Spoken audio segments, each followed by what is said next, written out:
Assalamualaikum warahmatullahi wabarakatuh.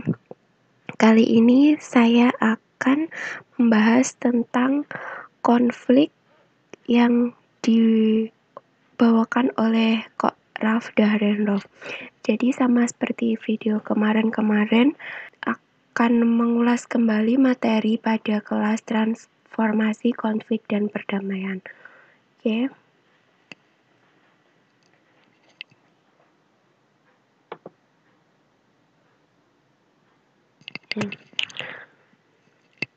Teori konflik Ralph Dahrendorf. Nah, Ralph Dahrendorf ini merupakan sosiolog dari Jerman. Oke. Kemudian Ralph Dahrendorf ini sarjana Eropa yang sangat memahami teori Marxian, tetapi dalam teori konflik dia lebih melihat pada fungsionalisme struktural daripada teori Marxian.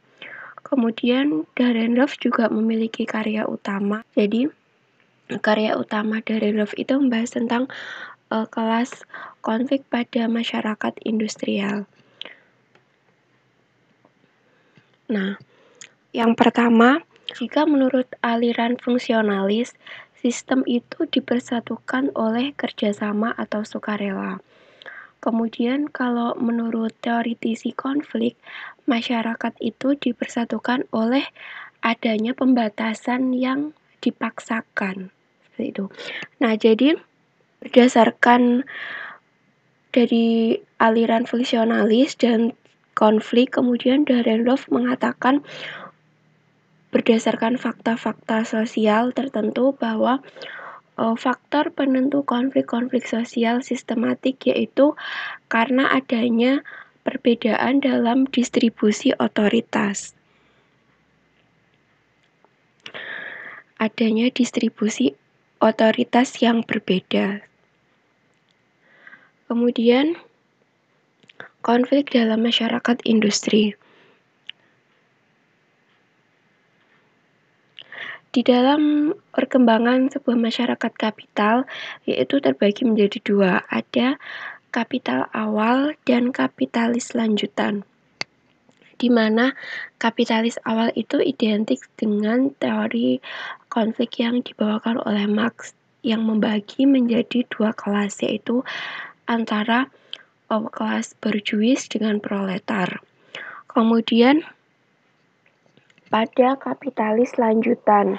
Dalam kapitalis lanjutan ini terjadi banyak perubahan sistem produksi. Nah, kapitalisme berangkat dari cara produksi dan alat-alat produksi.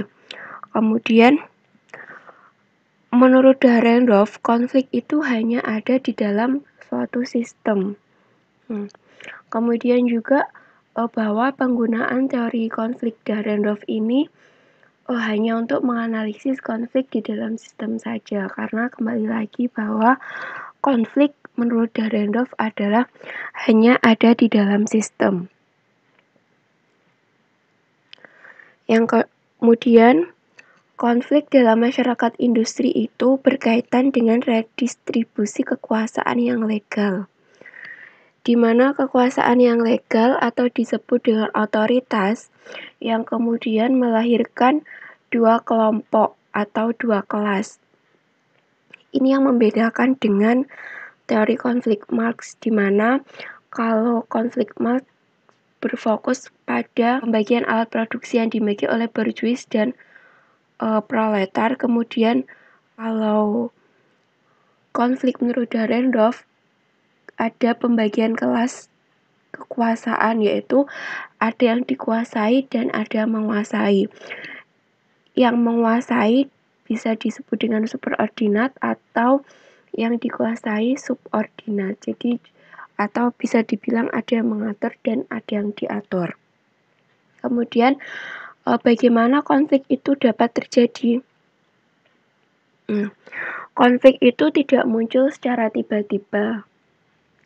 Jadi ada prosesnya. Yang pertama, ada proses pembentukan pengorganisasian atau disebut sebagai asosiasi. Kemudian setelah adanya asosiasi, di mana buruh itu mengalami tekanan. Tekanan dalam hal ini dalam penentuan upah buruh, seperti itu. Kemudian terdapat unsur-unsur kepentingan, di mana unsur-unsur kepentingan itu yang akan menjadi kepentingan berkembang karena adanya proses pengorganisasian. Di dalam unsur-unsur kepentingan itu akan melahirkan dua kepentingan. Jika kepentingan itu hanya berkembang pada level individu, maka akan melahirkan kepentingan semu. Akan tetapi, jika kemudian ada proses dialog bahwa juga ada peranan elit dalam pengorganisasian atau dalam asosiasi disebut dalam kepentingan nyata, karena ada yang menggerakkan, seperti itu. Ada yang menggerakkan buruh. Kemudian, ketika buruh sudah membentuk kelompok dan ada organisasi kelompok yang sudah membentuk koordinasi atau kepentingan atau yang disebut dengan asosiasi terkoordinasi, kemudian ada sistem yang mengkoordinasi kelompok yang berupaya bagaimana otoritas tersebut bisa diubah. Kemudian juga bahwa buruh melalui ICA atau asosiasi terkoordinasi tersebut memiliki otoritas. Jadi di sini yang diperjuangkan buruh adalah mendapat otoritas. Sehingga buruh melakukan proses untuk mendapatkan otoritas. Itu. Nah, dalam contoh analisis konflik Graaf-Dahrendorf ini, saya membuat contoh dalam konflik serikat buruh pada PT Alpen Food Indonesia, yaitu pada perusahaan AIS. Kronologi kejadiannya, perselisihan tim manajemen AIS dan serikat buruh sudah berlangsung lama, yaitu sejak tahun 2017. SGBBI atau Serikat Gerakan Buruh Bumi Indonesia mempersoalkan berbagai kondisi kerja yang dirasa tidak ideal dengan ketentuan undang-undang yang berlaku. Kemudian asisten advokat dari Perhimpunan Bantuan Hukum dan Asasi Manusia Wilayah Barat PBHI Jakarta, Sarina, mengungkap pada tahun 2017 buruh mogok karena berbagai masalah yang melibatkan pekerjaan dan perusahaan. Namun pada konflik yang terjadi tahun 2017 itu sudah selesai dan terjadi pemecahan masalah. Akan tetapi pada tahun 2019 kasusnya kembali mencuat, di mana menurut Sarina buruh merasa dibohongi karena diberikan cek mundur yang kosong. Jadi buruh itu dijanjikan akan mendapatkan bonus sebesar 600 juta untuk 600 karyawan. Nah, jika dianalisis dengan teori konflik Dahrendorf, di sini ada dua kelas, yaitu superordinan dan subordinan, di mana kelas superordinan yaitu dalam hal ini pihak manajemen AIS yang memiliki kewenangan atau otoritas untuk bisa mengatur upah, jam kerja, dan yang lain-lain. Kemudian kelas subordinan yaitu dalam hal ini pihak buruh, di mana pihak buruh itu tidak memiliki otoritas, yang hanya memiliki posisi diatur saja. Dari sini sudah terlihat bahwa adanya dua pembagian otoritas yang berbeda antara pihak manajemen yang memiliki kelas superordinan dengan pihak buruh yang memiliki posisi subordinan. Kemudian, aktor-aktor dalam konflik buruh PT Alpen Food Indonesia atau dalam hal ini yang berkonflik yaitu perusahaan AIS. Ada pihak manajemen perusahaan, kemudian ada buruh sebagai pekerja, dan ada asosiasi buruh. Dalam hal ini, asosiasi buruh yang ada pada PT Alpen Food Indonesia yaitu Serikat Gerakan Buruh Bumi Indonesia. Kemudian proses munculnya konflik adanya proses pembentukan pengorganisasian atau asosiasi yang terkoordinasi, yaitu Serikat Gerakan Buruh Bumi Indonesia PT Alpen Food Indonesia dalam konflik ini. Kemudian buruh mengalami tekanan di mana buruh itu merasa dibohongi karena diberikan cek mundur yang kosong. Nah, pada perjanjian yang dilakukan pada tanggal 4 Januari 2019, buruh setuju menunggu setahun bonus sebesar 600 juta untuk 600 karyawan, tetapi hal ini menjadikan emosi pada buruh karena ketika sudah setahun menunggu, yaitu pada Januari tahun 2020, buruh menanyakan bonus sebesar 600 juta untuk 600 karyawan, tapi ketika ditanyakan, pihak manajemen mengatakan bahwa tidak pernah menjanjikan untuk memberikan bonus sebesar 600 juta untuk 600 karyawan. Dari sini buruh mengalami tekanan dan buruh merasa dibohongi karena diberikan cek mundur yang kosong.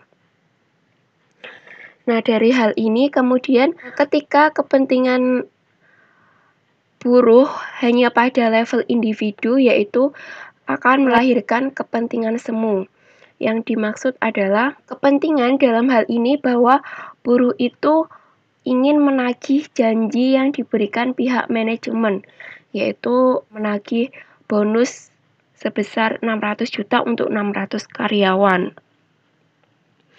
Nah, apabila kepentingan yang berkembang ini tidak hanya sampai pada level individu, artian bahwa ada proses dialog di dalam pengorganisasian, yang mana di dalam pengorganisasian tersebut terdapat peranan elit tertentu untuk menggerakkan buruh sesuai dengan kepentingan buruh, maka akan menjadi kepentingan yang nyata. Nah, seperti itu. Dalam hal ini, berarti jika dianalisis pada konflik ini sudah menjadi kepentingan nyata, di mana sudah terdapat pengorganisasian buruh, yaitu pada Serikat Gerakan Buruh Bumi Indonesia pada PT Alpen Food Indonesia, yang sudah koordinasi terkait kepentingan buruh. Nah, kemudian yang terakhir, ketika buruh sudah membentuk kelompok dan terdapat organisasi kelompok yang sudah mengkoordinasi kepentingan buruh, dalam hal ini yaitu pada Serikat Gerakan Buruh Bumi Indonesia. Nah, di situ sudah terdapat koordinasi mengenai kepentingan yang diinginkan oleh buruh. Kemudian kelompok asosiasi itu berupaya bahwa buruh akan memperebutkan otoritas melalui kelompok asosiasi tersebut, melalui kelompok Serikat Gerakan Buruh Bumi Indonesia. Jadi dapat disimpulkan bahwa konflik yang terjadi antara buruh dengan pihak manajemen AIS, yaitu buruh ingin dilibatkan dalam memutuskan permasalahan pemberian gaji 600 juta untuk 600 karyawan itu. Namun ketika hal itu ditanyakan, pihak manajemen merasa tidak memberikan janji tersebut. Nah, hal ini bisa diketahui bahwa antara buruh dengan pihak manajemen memiliki kepentingan masing-masing.